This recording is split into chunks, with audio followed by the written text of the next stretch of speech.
السلام عليكم ورحمة الله. نشرة الأخبار من الفضائية الإريترية، والبدء بأهم العناوين. إريتريا تشارك مؤتمر المناخ 27 بشرم الشيخ.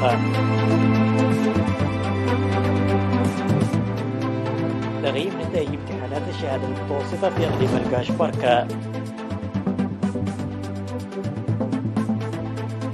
نتائج مرضية من برامج محور الأمية في حقات.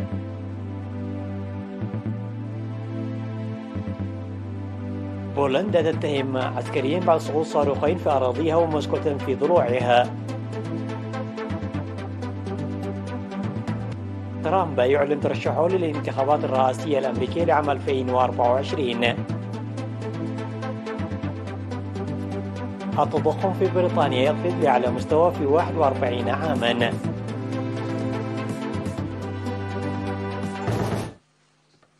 أهلا بكم. يشارك وفد إريتري برئاسة وزير الأراضي والمياه والبيئة السيد تسفاي جبر سلاسي وعضوية سفير إريتريا لدى جمهورية مصر العربية فاصيل جبر سلاسي في المؤتمر 27 لتغيير المناخ بشرم الشيخ في الفترة من 6 وحتى 18 من نوفمبر. وفي كلمته التي ألقاها في 15 من نوفمبر قال الوزير تسفاي إن الإجراءات المتخذة لإنقاذ العالم وأرواح سكانه من أثر تغيير المناخ لا تتناسب مع حجم الكارثة، وأضاف أنها خلقت وضعا مقلقا وعلى البلدان المتقدمة اقتصاديا لا سيما تلك المعروفة باسم مجموعة ال20 مسؤولية تاريخية لتكون قدوة باتخاذ خطوات فورية وفعالة للحد من انبعاثات غازات الاحتباس الحراري. وقال رغم أن إريتريا من الدول الأقل انبعاثا لغازات الاحتباس الحراري، ولكن نظرا لموقعها الجغرافي فهي من أكثر الدول تضررا من تغيير المناخ. ولمواجهة التحديات الوطنية والعالمية تقوم الدولة بتنفيذ أنشطة لمعالجة النظم البيئية البرية والبحرية وإثراء التنوع البيولوجي وأنشطة حفظ المياه والتربة وإدخال الطاقة البديلة. وأضاف أن إريتريا إيمانا منها بضرورة أن تستند الإجراءات إلى البحث والاعتراف بمسؤولية الاتفاق الذي تم التوصل إليه، تجري أبحاثا وتقدم تقارير منتظمة عن وضعها. كما شارك الوفد الإريتري بفعالية في المناقشات حول مختلف الموضوعات في المؤتمر، ودعا الموضوع المطروح على مستوى الدول الإفريقية والدول النامية بأفكار ومقترحات، وحث على مضاعفة تنفيذ خطط للتعويض عن الأضرار الناجمة عن تغيير المناخ، والعمل على استبدال طرق الطاقة التقليدية الحالية بخيارات الطاقة البديلة، والدفع للحصول على المساعدة المالية والتقنية.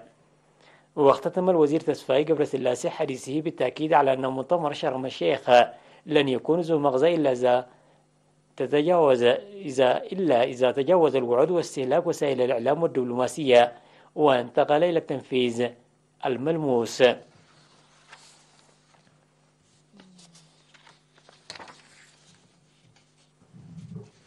قيم مكتب التعليم في إقليم الكاشبركة في 12 من نوفمبر في مدينة غردة نتائج امتحانات الشهادة الوطنية للمرحلة التعليمية المتوسطة في العام الدراسي 2021-2022. وأوضحت مسؤولة متابعة المدارس المتوسطة في المكتب الأستاذة سلاس أسملاش في التقرير الذي قدمته نجاح 40% من الممتحنين البالغ عددهم أكثر من 9800 طالب، وأن هذه النتيجة تتطلب مضاعفة جهود جميع المؤسسات الحكومية والمجتمع عامة لتحسينها. وقال مسؤول التعليم في الإقليم الأستاذ محمد علي إبراهيم أن تحسين نتائج الطلاب عامة وامتحانات الشهادة المتوسطة تحتاج إلى المتابعة الجادة والاستثمار بدءا من رياض الأطفال، مشيرا إلى أن العمل جاري بالتركيز على الكفاءة. من جانبه دعا المدير العام لقسم التعليم العام في وزارة التعليم السيد موسى نايب القيام بجهود جاد لتحسين النتيجة المسجلة في العام الدراسي 2021-2022 في إقليم الكاشبركة، باعتبار أن امتحانات الشهادة المتوسطة معيار كفاءة طلاب المرحلة المتوسطة. وذكر المدير العام لقسم الخدمات الاجتماعية في الإقليم السيد فرانكو كوبابا أن تقييم النتائج بالنظر إلى القصور والمميزات جزء من جهود تحسين جودة التعليم، داعيا لتعزيز دور أولياء الأمور والطلاب والمعلمين لتحسين النتائج التعليمية.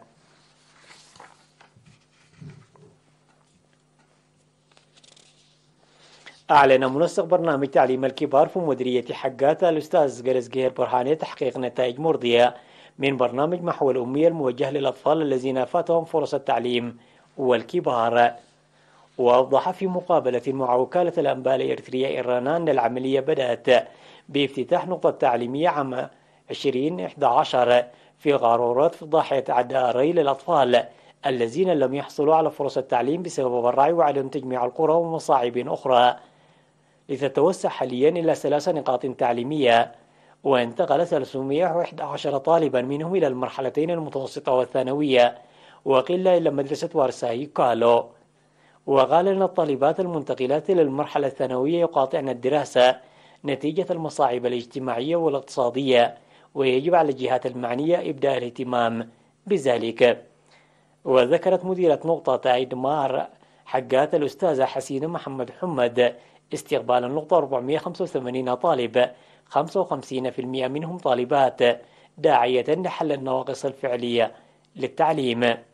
وذكرت الطالبة نورة ياسين إدريس التي لديها إعاقة بصرية وتدرس في الصف الثالث عن رغبتها لمواصلة التعليم إلى أعلى المستويات، داعية لتمهيد الأرضية لها للانتقال إلى مدرسة أبرهاباتا بعد إكمالها الصف السادس.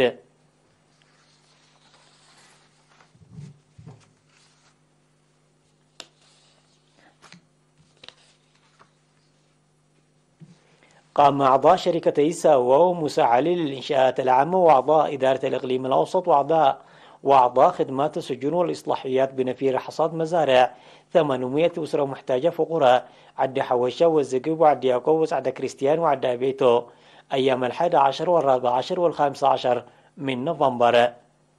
وذكر ممثل قسم الأراضي والزراعة في الإقليم الأوسط السيد أسرت هايلي لوكالة الأنباء الإريترية إيرانا بشأن النفير حصاد أكثر من 350 هكتارا من مزارع أسر الشهداء والمرابطين للدفاع عن الوطن في العمل الذي بدأ منذ منتصف شهر أكتوبر.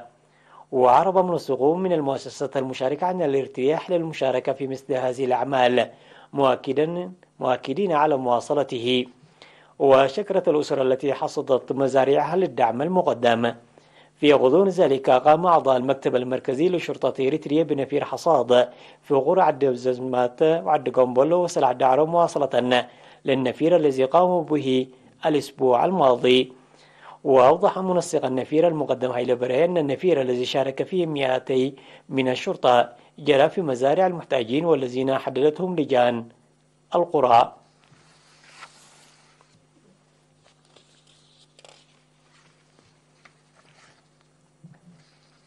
الأخبار العالمية بعد فاصل قصير، تفضلوا بالبقاء معنا.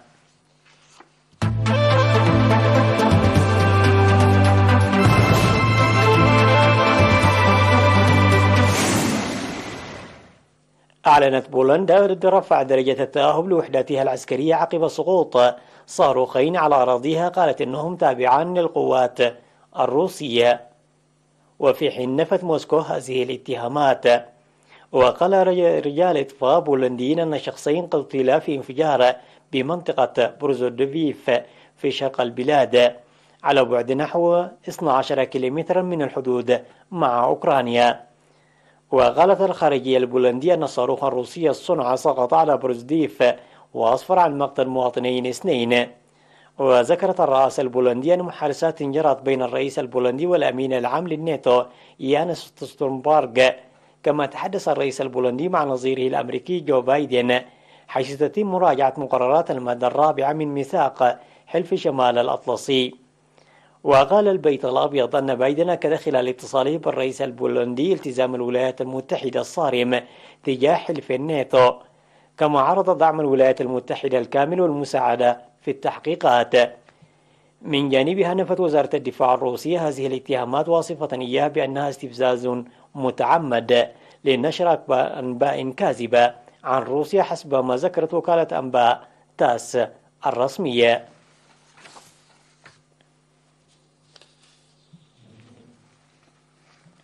دشن الرئيس الأمريكي السابق دونالد ترامب الذي شن هجمات شرسة على نزاهة التصويت في الولايات المتحدة منذ هزيمته في انتخابات 2020 حملته لاستعادة الرئاسة في عام 2024 مستهدفا استباق منافسيه الجمهوريين المحتملين.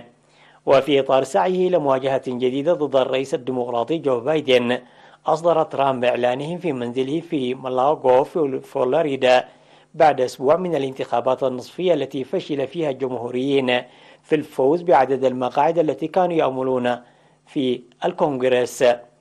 وتعهد ترامب بمنع إعادة انتخاب الرئيس الحالي جو بايدن في عام 2024، وقال لمؤيديه سأضمن عدم حصول بايدن على 4 أعوام أخرى، مضيفا بلادنا لا يمكنها تحمل ذلك.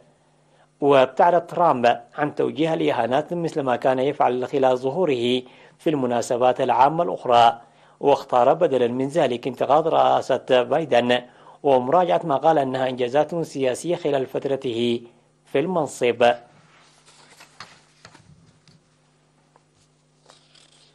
قفز معدل التضخم السنوي في بريطانيا بأكثر من المتوقع خلال أكتوبر الماضي ليصل إلى أعلى مستوى في 41 عاما، مما يزيد الضغوط على بنك إنجلترا لرفع الفائدة مرة أخرى. وقال مكتب الإحصاءات الوطني أن معدل التضخم في أكتوبر وصل إلى 11.1% على أساس سنوي، مقابل 10.1% في سبتمبر، وهو ما يزيد على توقعات بنك إنجلترا البالغة 10.9%، وتوقعات الاقتصاديين عند 10.7%. وتواجه بريطانيا ضغوطا تضخمية شديدة بسبب أسعار الطاقة المرتفعة نتيجة زيادة أسعار النفط والغاز العالمية واضطرابات الإمدادات بسبب الحرب الروسية الأوكرانية. وقال مكتب الإحصاءات الوطنية البريطاني أن التضخم في أكتوبر كان سيصل إلى 13.8% لو لم تتدخل الحكومة لوضع حد أقصى لفواتير الطاقة المنزلية عند 2500 جنيه استرليني في المتوسط سنويا. وأضاف أن أسعار المواد الغذائية والمشروبات زادت بأسرع معدل منذ العام 1977. نجحت وكالة الفضاء الأمريكية ناسا في إطلاق صاروخها العملاق الجديد باتجاه القمر من ولاية فلوريدا، وذلك في إطار مهمة أرتيميس 1. وفي هذه الرحلة التجريبية التي تنطلق بعد نصف قرن من آخر رحلة أمريكية إلى القمر ضمن برنامج أبولو، لن تهبط الكبسولة أوريون غير المؤهولة على القمر، بل ستقترب منه عند مسافة تصل إلى 64,000 كيلومتر في رقم قياسي لمركبة قابلة للسكن. وبعد 50 عاما على مهمة أبولو الأخيرة، يفترض أن يطلق الصاروخ كبسولة غير مؤهولة للقمر منذ أن تحط على سطحه، والتحقيق من أنها آمنة لنقل طواقم بشرية مستقبلا. وترمي المهمة الجديدة إلى التحقق من أن هذه المركبة الجديدة آمنة لنقل الطواقم المستقبلية إلى القمر في السنوات المقبلة.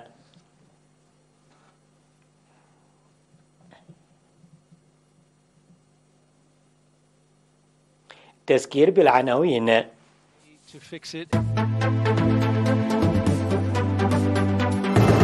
إريتريا تشارك في مؤتمر المناخ 27 في شرم الشيخ. تقييم نتائج امتحانات الشهادة المتوسطة في إقليم الكاشوالكا.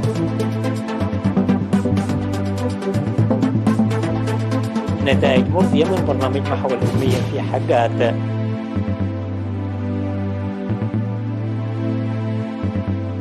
بولندا تتأهب عسكريا بعد سقوط صاروخين في أراضيها، وموسكو تنفي ضلوعها.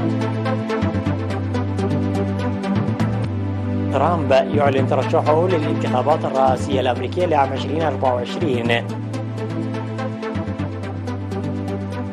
التضخم في بريطانيا يقفز لأعلى مستوى في 41 عاما. وصلنا إلى ختام النشرة التي قدمناها لكم من الفضائية الإريترية. في أمان الله.